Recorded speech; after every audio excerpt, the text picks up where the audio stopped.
Hello, my name is Steve D'Agostino, and my co-host Ann Fernald and I welcome you to the Twice Over podcast, because to teach is to learn twice over. In this episode, The Fallow Fields, we are joined by Sarah Zimmerman, professor of English at Fordham University, who shares her thoughts about the lecture as an effective instructional strategy.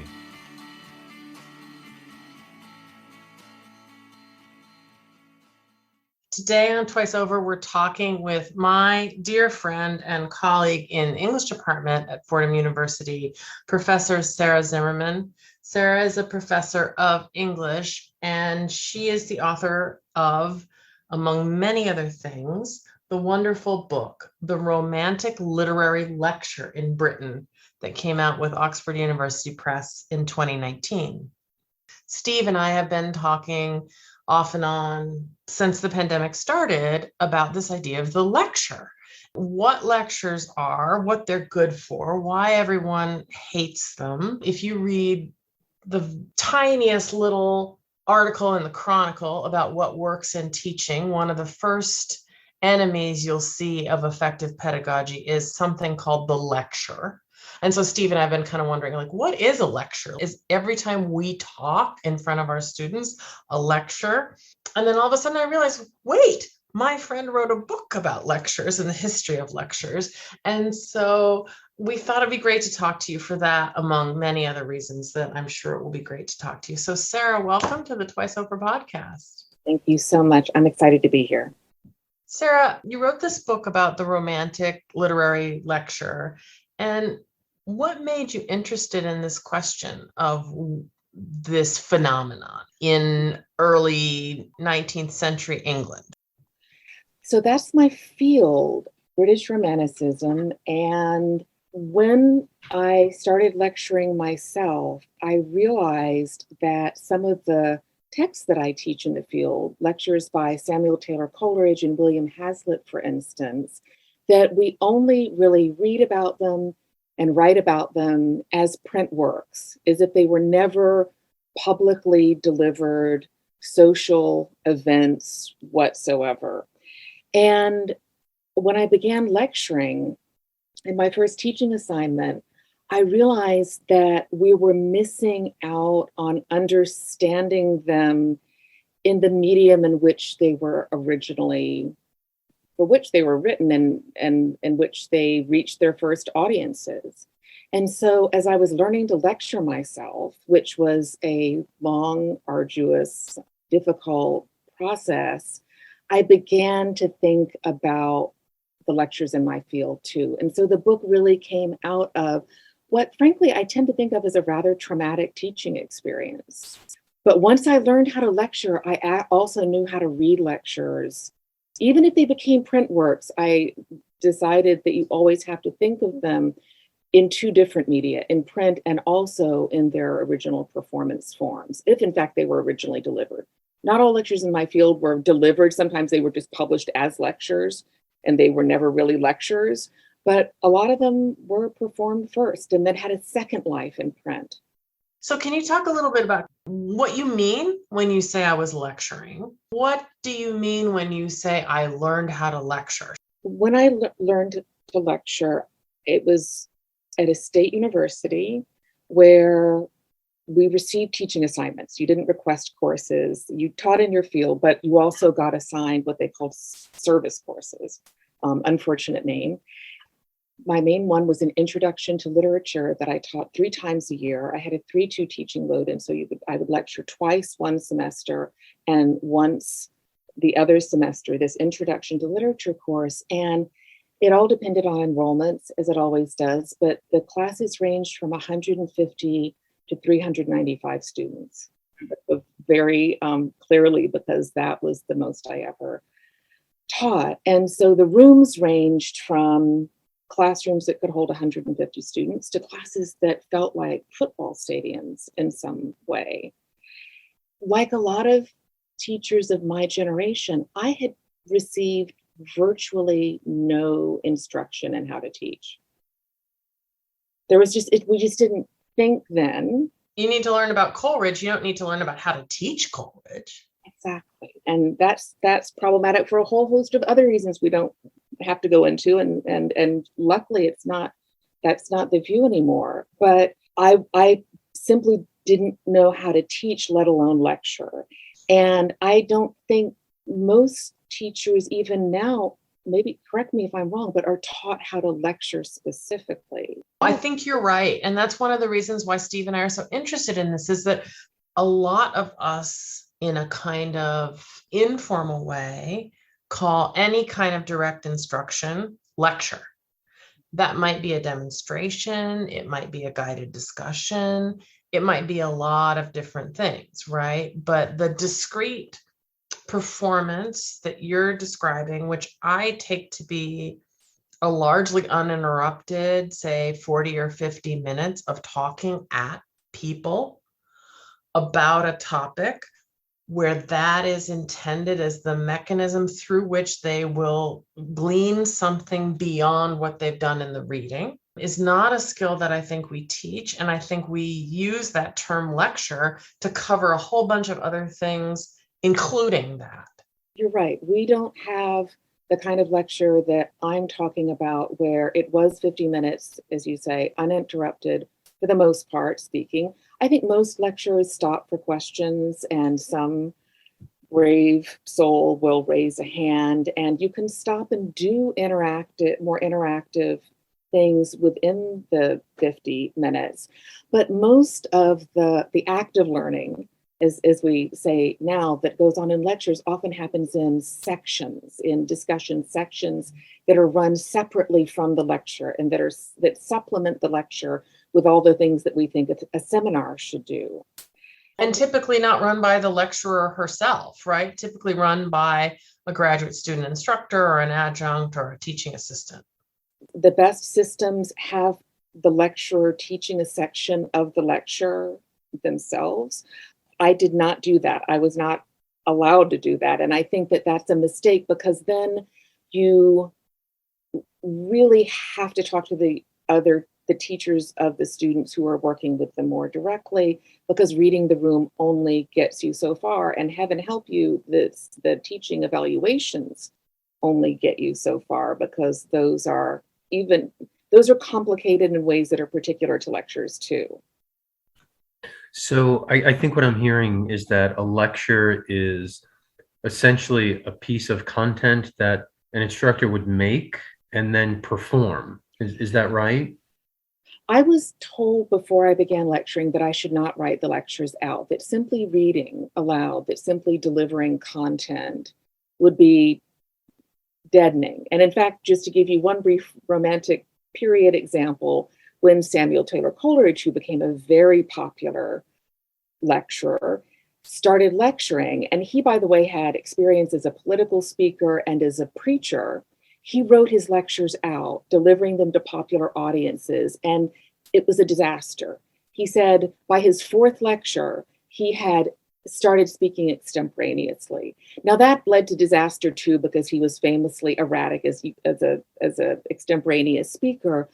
But I think that those two poles of reading something verbatim or speaking off the cuff, I think most lecturers try to do something in the middle and learn what works for them. That's one of the main things I would say if I were teaching someone to lecture, is you have to figure out the style that is particular to who you are. And I think it's who you are as a person, as a personality. There's been a lot written about lecturing and equity.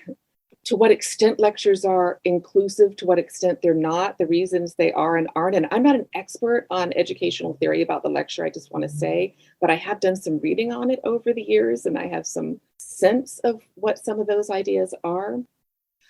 But I think that for women, I think that for minorities of all kinds, I think for people of color, for instance, I even think class, all of those things can play into how you're perceived as a lecturer and how you are comfortable as a lecturer. And I think that the role of lecturer has some equity problems built into it as well. I think that different from just teacher. or professor? I think it's magnified with lecturing. I don't know if it's different. I think it's magnified. So even if you just read the evaluations, right, you can see that a lot of the biases that we know come about in evaluating teaching, right, those kind of expectations get magnified if you don't know the person at all on a personal level. So I found that my teaching evaluations, in terms of my being assessed as a woman, and at that point as a young woman lecturing, were harsher than they ever were when the students actually knew me on a personal level.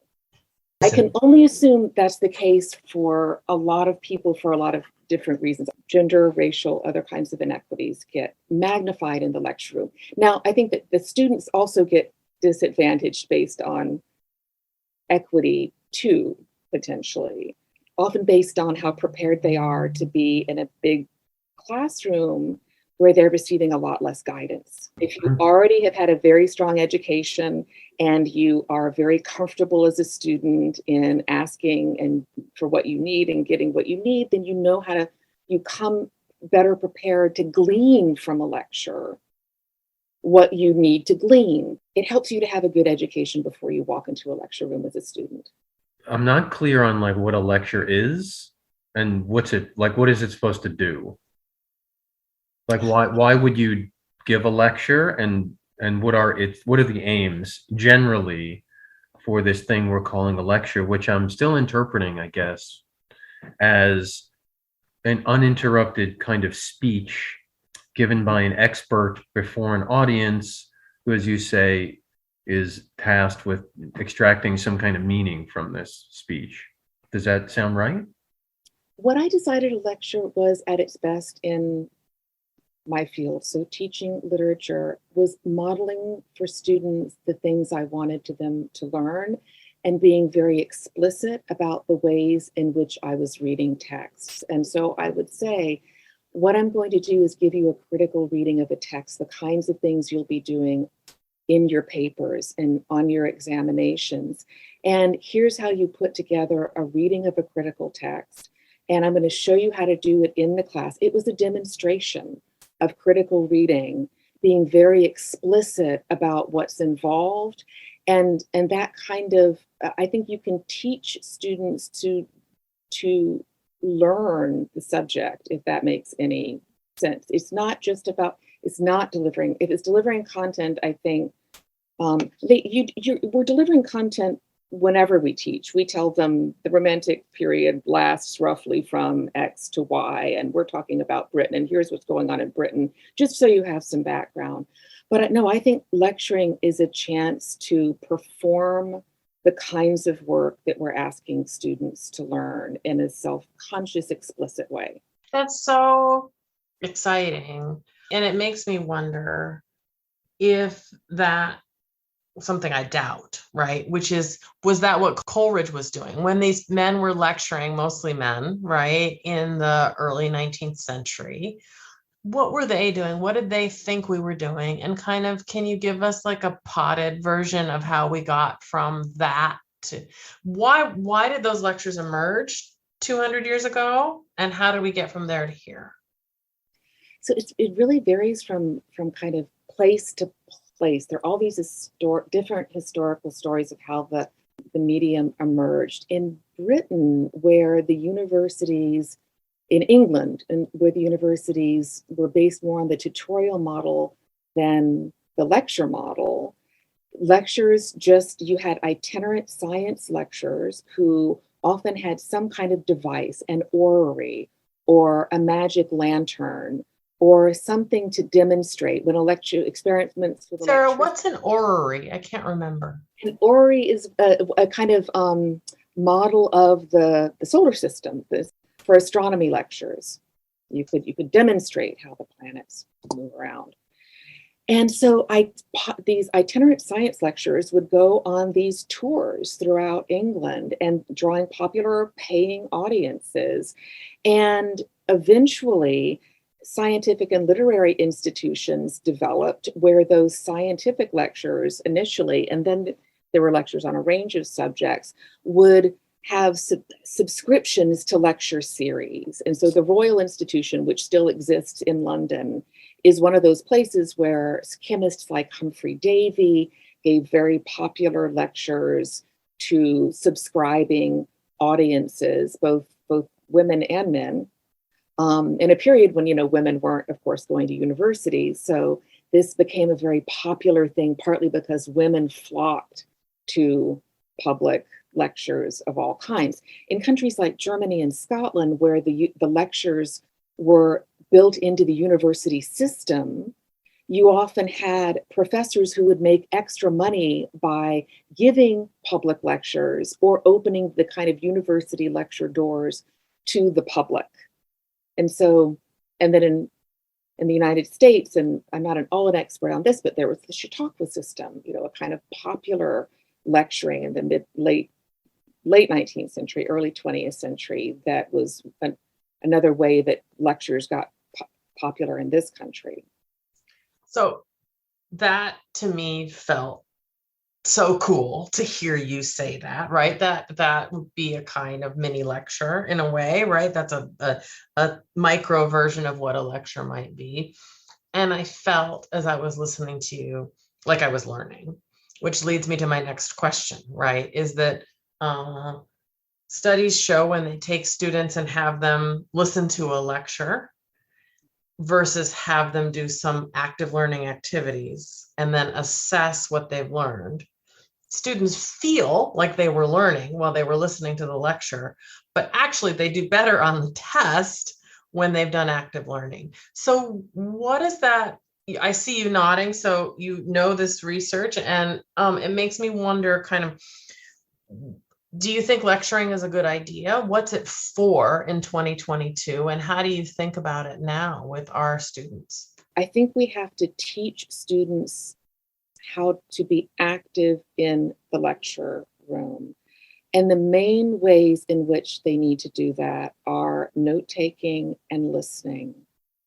And so one thing that people have been talking about lately with lecturing is that learning to listen and being an attentive listener and being able to sustain listening is something that we need to teach our students. And we need to be self-conscious about that when we're teaching in the room, right? We need to talk about what we're doing. My word for doing this when I was lecturing was you have to theatricalize everything you're doing, so that you have to say, so what I'm going to do now is give you 5 minutes on this and listen for this, and so I think we have to be, but that's active. It just doesn't look active. And the other thing that we need to teach students to do in a lecture is take notes, because there's research on that. And what I learned by trial and error was that I always worked from outlines. My lectures were always organized, but my students didn't have a sense of their being organized until I wrote an outline on the board, a full outline for every lecture. And I think it's because it gave them a sense of not being at sea. They could see where we were in the lecture and when I would stop talking, right? So they had a sense, she knows what she's doing. She's not rambling. There's going to be an end, but also I should take notes on this because this is important. They told me that it helped them take notes for me to give them the outline because they could organize it. They could organize it in their minds and in their notebooks better. So we need to teach them to listen and take notes and to synthesize what's being said, and also to develop, that means, their own disagreements with what's being said.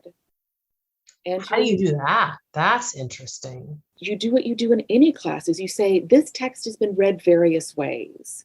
And so you give options, but you also ask questions, and you can say, what do you think about this? And you can open up different interpretations in the lecture by engaging them a little bit, or just by explaining. You could read this scene in different ways.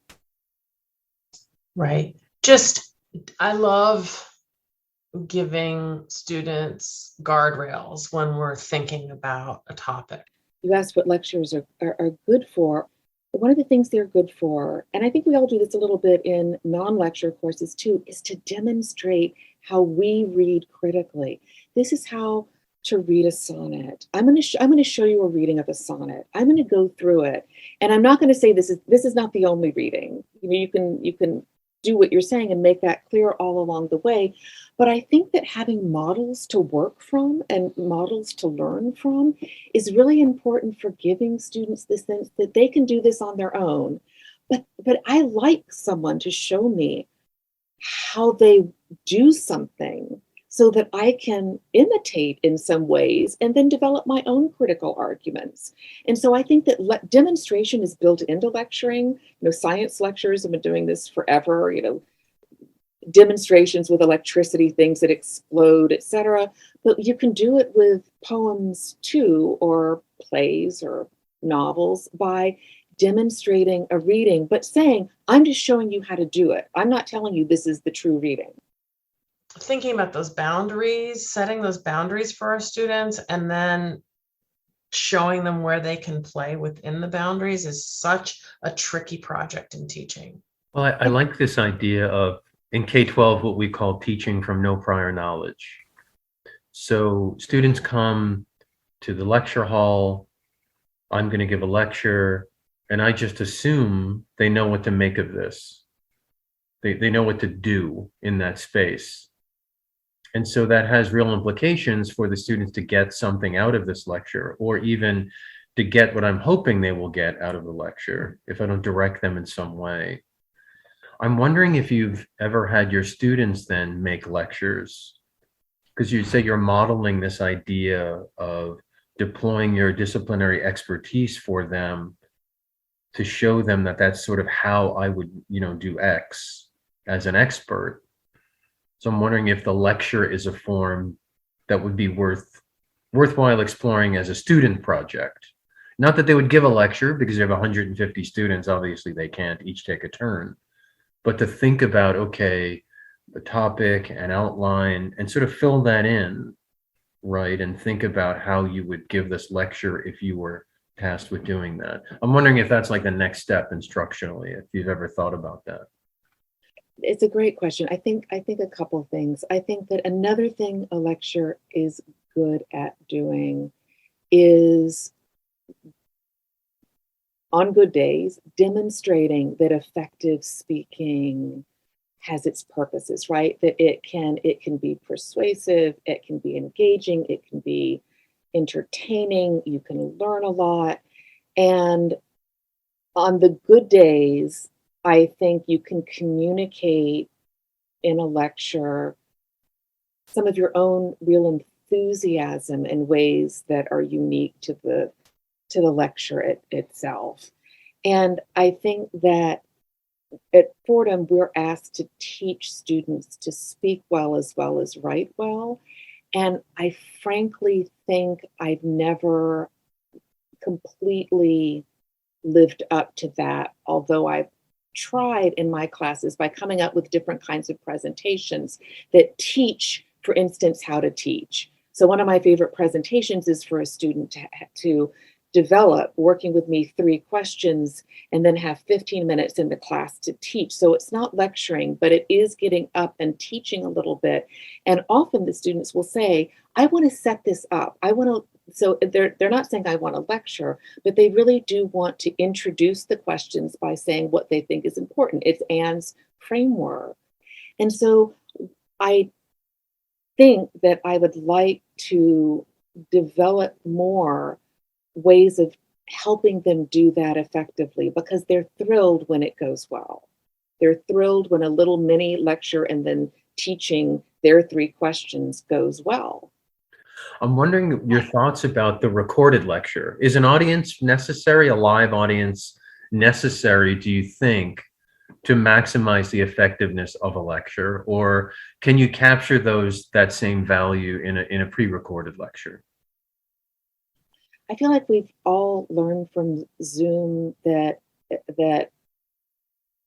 and teaching online in general these last few years, that there are capacities in teaching that way that we can get out of the medium that I wouldn't have thought were there before. So I don't want to say that it's not possible. I can't believe I'm saying this, but miss a few things about teaching online. I do think that lecturing in particular is much better in person. I think being able to read the room as you're talking and make adjustments as you're speaking based on who's in the room and how the day is going and what the weather is outside is actually best for lecturing. Someone else might be able to teach me why I'm just not lecturing online well, but I have not been able to do that. That's really interesting. This whole idea of the flipped classroom. You're going to record your lecture, and then we come to be in the same physical space. We're going to engage in what Anne was calling active learning. Mhm. But I think what I'm hearing from you, Sarah, is that a lecture is a lecture done well, a well-designed lecture really is active learning. Absolutely is. And I think that, again, if students are able, and I think we have to be careful about teaching this, to be able to listen actively, and then it's a very active space. And to be kind of more polemical about it, I think that the word that comes up with lecturing is often passive, right? That there's kind of passive learning. And I think that's both not, that's to have people who are sitting quietly be interpreted as simply being passive. I don't think that's accurate. And I also think it doesn't allow us to do other things that we need to do when we're learning things, which is to listen a while, to reflect, to not be sure what we think in the moment. And a lot of learners learn better that way anyway, to kind of take things in more slowly, more gradually, to listen and then to reflect and then speak later. And so I actually think that there's a danger in the notion of active learning, that activity and productivity can sometimes be too closely aligned, and we shouldn't have to feel productive in every moment always. That's my polemical point. Can you talk a little bit more about that?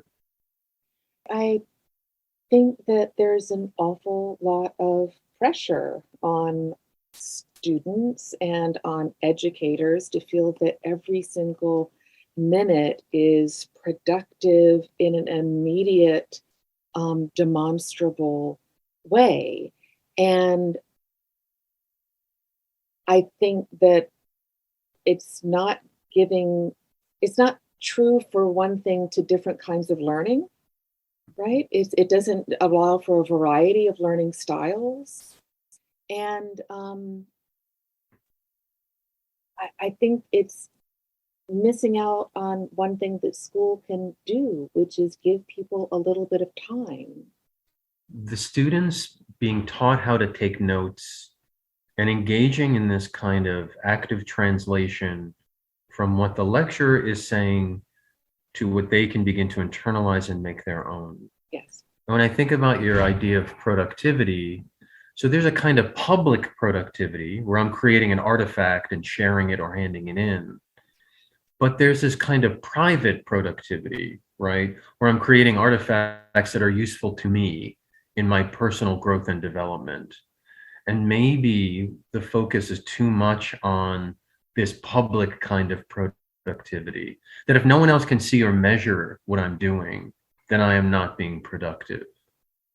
I think I could completely agree. And I always have this romantic metaphor that I use. I'm not sure it's going to be useful to anyone else, but I always think of the fallow fields, right? That you need to let fields lie fallow, or just for a little while. But that fallowness is actually productive in the long run, if you think about it, right? The soil needs to rest a little bit, and you can sit in a lecture. I love hearing a good lecture, a good speech. I love taking something in and not having to constantly be coming up with my own thoughts for a little while, my own ideas, but you're absorbing. And something, or to use another metaphor, something can be, I'm mixing my metaphors terribly, be percolating. And then it turns into something else later. But it's not, I'm constantly doing, producing in the moment. And I think that we're nervous about the idea of the fallow field because it looks like it's just wasteland. And I really think that's one of the reasons lectures get a bad rap is you're just passive, nothing's going on, it's dead time, it's dead space. And I think people get nervous. Yeah. We're able to see immediate results. And so it's about patience partly. And I talk about this, the tension between like student-centeredness and teacher-centeredness. The notion that lectures are a teacher-centered approach and collaborative and more active kinds of learning are student-centered. But in listening to you talk, Sarah, I'm thinking about, well, students are being provided with this modeling, this demonstration, this information, and they're tasked with making it their own in a lecture. And so I can think of that as really as deeply student-centered, right? I'm not asking you to do anything except make this your own in these moments. Maybe later we'll deploy this newfound knowledge or competence in some measurable way. But for now, the project is for you to begin to translate this into something that's meaningful to you. Right. Does that make sense to you? Absolutely. And the idea of note taking, and some studies say particularly handwritten notes as opposed to computer taken notes, gives students an ability to synthesize just in the act of listening and taking notes. So that's one way in which it begins happening, even though you look like you're just taking notes on what someone else is saying. I'd say that there's a different way in which I think of the lecture as student-centered, which I think that any lecturer worth their salt reads the room in advance and in the moment and retrospectively in revising a lecture and caters what they're saying to their students, to their particular students. Because any classroom, any lecture room, like any classroom, you get to know the students by how they respond and when they don't respond. And so I always said about my lectures that the students didn't change the way I read texts, but they informed how I taught them, because I was always thinking of them in writing the lectures and expanding in the moment when I could see eyes light up, or shift tack when I could see I was losing them. And so they were at the center of everything I did as a lecturer. I had things I needed to teach them, but how I taught them was entirely based on the students. It often sounds pat or false when faculty members say, oh, I learned so much from my students, right? But you're helping me to articulate in my clumsy way what that actually is like, right? Because you see their eyes light up, you see them turn away, you see the passages that are fascinating to them, and you can kind of compare what's interested you and what's interested them and start to puzzle out the difference. And that teaches you something really deep, I think. I think that's brilliantly put. And I can give you an example from Coleridge. Oh, cool. My favorite. So yes, tell. Well, he was lecturing on Shakespeare. These were paying audiences, and so he needed to attract auditors, particularly women auditors who could turn a lecture series into a kind of event. And so he started focusing on, some of his topics were, to quote him, love and the female character in Shakespeare's plays. And so he started focusing on aspects of the plays that I can almost guarantee you he never would have focused on if he didn't need to attract and keep engaged and interested and returning for the next lecture these all-important women auditors. And so absolutely, I do think that I have learned in that way by what students are interested in. It's encouraged me to pay attention to aspects of text I never would have otherwise. There is this idea of TED Talks be an example of the kind of lecturing you shouldn't be doing. And so what I'm hearing in this conversation with you is that when we evaluate lecture as an instructional methodology, we're applying too much attention to the lecturer and not enough attention to the audience for that lecture. Does that make sense to you? It does. And I have to say that I I actually love TED Talks, and so do my students. When I've shown little snippets, it's partly because I think someone speaks well and can generate a certain level of excitement about a topic. I have a class that I teach on clouds in romanticism, and there's a TED talk on clouds and on appreciating clouds. And inevitably, when I show it, I have students in the room who kind of guiltily confess that they love TED Talks. I actually think that the lectures, I think that often when people don't like lectures, they're thinking about academic lectures. And a lot of us are not taught again to lecture and don't lecture well. And I was firmly in that camp for years. I think I learned to lecture. I think I learned to be a pretty good, not a great, but a pretty good lecturer. But the people who give TED Talks are almost always really good speakers, and people pay to hear really good speakers, right? People go to lectures still if they know it's going to be a good speaker on an interesting subject. So Anne, should I ask, or do you want to ask if Sarah looked at clouds from both sides? Is that how you? I mean, you set it up. I could not. When you talk to people who are starting out their careers as teachers, right? What do you tell them about the lecture part of their job? How to do it? Even if it's lecturing in the way that we typically do it at Fordham, which is, a room of, say, 35 students, and it might be 15 minutes of your session where you're doing some just monologue.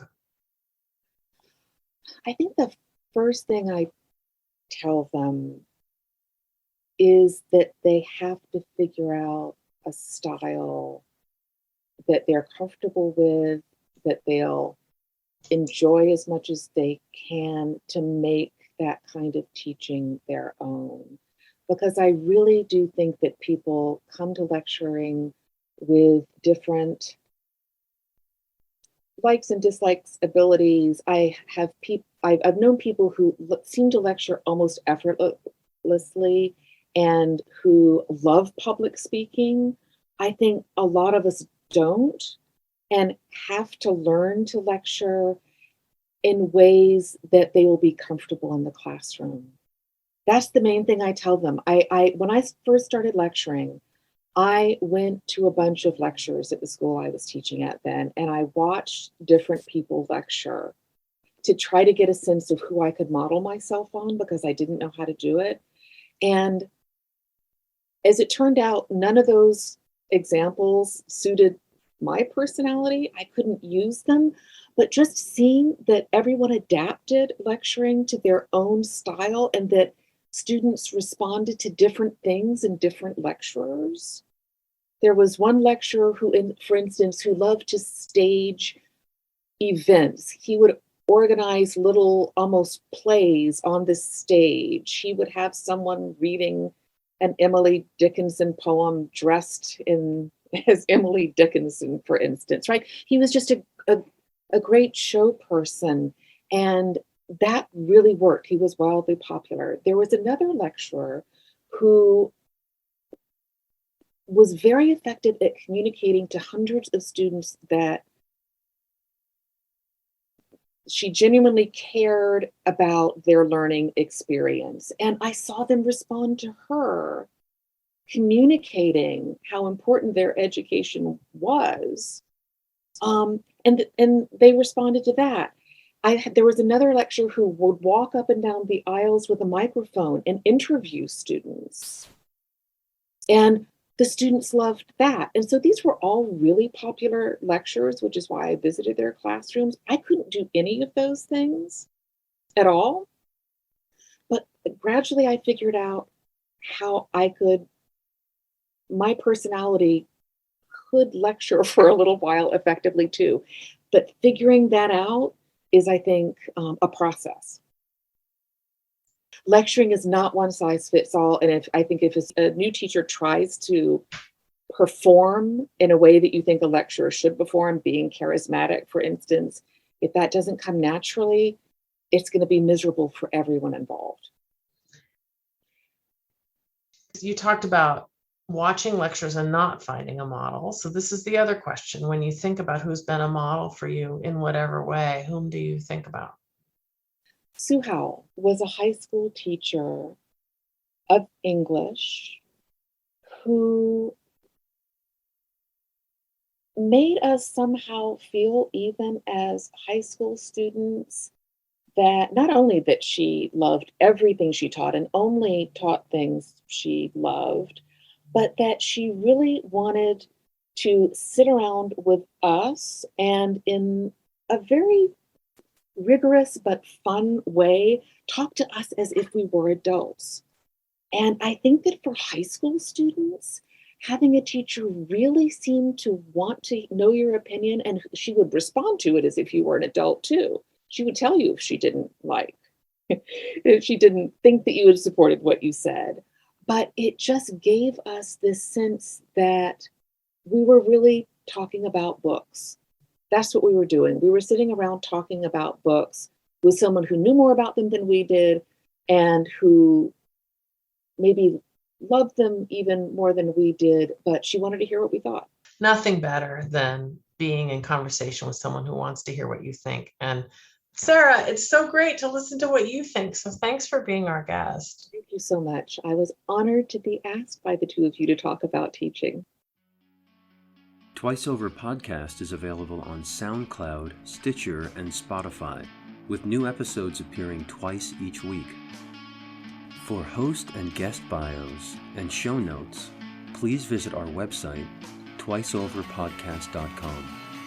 You can follow us on Twitter at twiceover1 or email us at twiceoverpodcast@gmail.com. Thanks so much for listening.